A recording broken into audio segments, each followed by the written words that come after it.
I thought they'd wreck, but they didn't wreck. But they did wreck, but they didn't wreck. But they did crash, but they didn't crash. Talladega. It's been a while since I did a post-race review. I think Richmond was not the best. So, yeah, when the race isn't the best, I just don't talk about it. Did I do one for Martinsville, though? I don't remember. How's it going, guys? Real quick, I should have had a video uploaded by now. Something really important about the channel. I'm still waiting. I have to wait for the actual page to launch. So I'm hoping that's tomorrow. I'll keep you guys updated.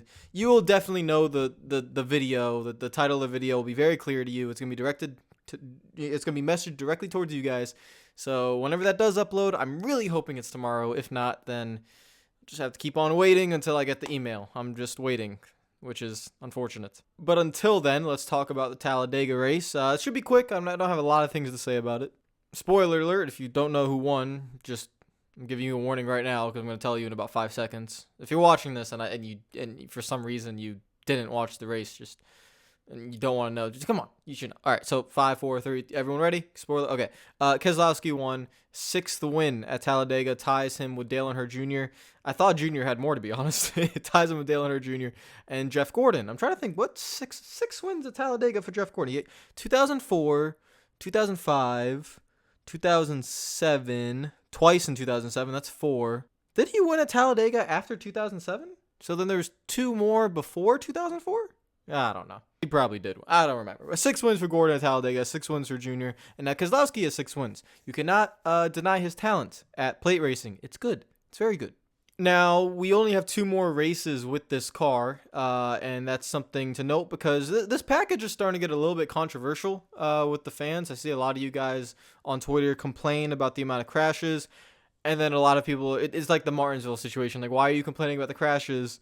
You know, it could be worse, could be whatever, but like, why are you complaining? It's entertaining, and it is. But I think people sometimes are getting a little bit too tired of the amount of wrecks, which, again, is also controversial. It's exactly. You don't know you're never gonna achieve perfect racing, but I think this package has gotten to the point where it's not just controversial for the fans, it's controversial for the drivers because I don't think about it from a fan perspective. Everyone has a different taste of what I mean, there are people that want 2-car tandems to come back. I'm not in that boat. I will never be back in that boat to want 2-car tandems to come back. But people do want 2-car. There are a lot of people, younger people, about a few years younger than me that want 2-car tandems to come back, and some people are older than me want 2-car tandems to come back. It's not my thing.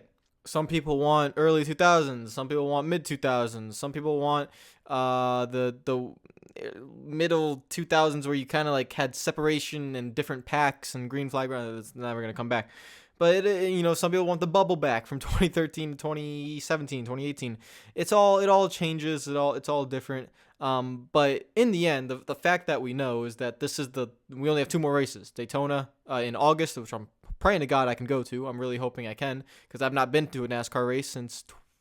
When was the last time I went to a NASCAR race? 2019 Daytona? No? Yes? No. I was gonna go to 2019 Daytona, but it got rained out. 2018 Homestead? I don't even know. It's been a while. Anyways, the whole point of this package is that it's hard for the drivers, and what I mean by that is you want to put on a show, but then the package to run laps you have to train, and then you have the whole what this is what I don't like, and it has nothing to do with the car. You have the whole manufactured order thing where all the Fords have to work together and all the Chevys have to work together and all the Toyotas have to work. That's just stupid. That should never be allowed. I'm okay with teams working together. I'm not okay with manufacturers because there's only 3 of them working together. That becomes really stupid. And we see that when it comes to green flag stops and they get all, manufacturer oriented, and it's just, I don't like that. But the truth of the matter is these runs are massive. This style of racing, it will always be dangerous, but it's even more dangerous now. And what I mean by that is you're going 200 miles per hour. It's the runs. It's the fact that you can easily get to someone's bumper, easily turn them, whether it be left or right, into the outside wall, to the inside wall, to someone else, to flipping. We've seen people get hurt, Ryan Newman in the 500. We've seen people have really bad wrecks but not be hurt. Again, drivers feel invincible nowadays. This was not the case 20 years ago. They genuinely feel invincible because these cars are so ungodly safe. And so it plays a factor into the racing. And I think it's entertaining, but I think it can be better. And when I mean better, I don't mean entertainment-wise. I think it could be safer. There is the closing rate between the cars has to be. Oh, I glitched. The closing rate between the cars has to be slowed down a little bit, just a little bit, not a lot. And I think it would be. It's very crapshootish right now. I mean, you know what I mean, but it's minor complaints. If there was anything I had to talk about with NASCAR right now, and I was you have to fix this. It's not the plate racing. I wouldn't be you have to fix the plate racing. No, the plate racing. It'll change anyways next year, but like that's not one of my big pet peeves. My biggest one is Texas Motor Speedway. I'll talk about Texas anymore. I'll leave that track alone for now. But in the end, I think this race showed that you can have good racing. You can have a good finish with drivers going for the win. It's very chaotic. It's like a pinball. It's like just pick the lottery number, and it still be safe. But man, there were times where these guys they were close to wadding them up. But then again, also in 2012, we had 4 wide going into turn 3, and we saw how that ended up. So I can't really be talking about danger when that was what we had in 2012. It is what it is, you know? It's plate racing. It'll probably always be dangerous. Now, in the race, the funniest thing that happened was Joey Logano. I'm sorry, Joey. I don't want to keep making fun of Joey Logano. Joey Logano always blocks, all right? We know this. It's a well-known fact.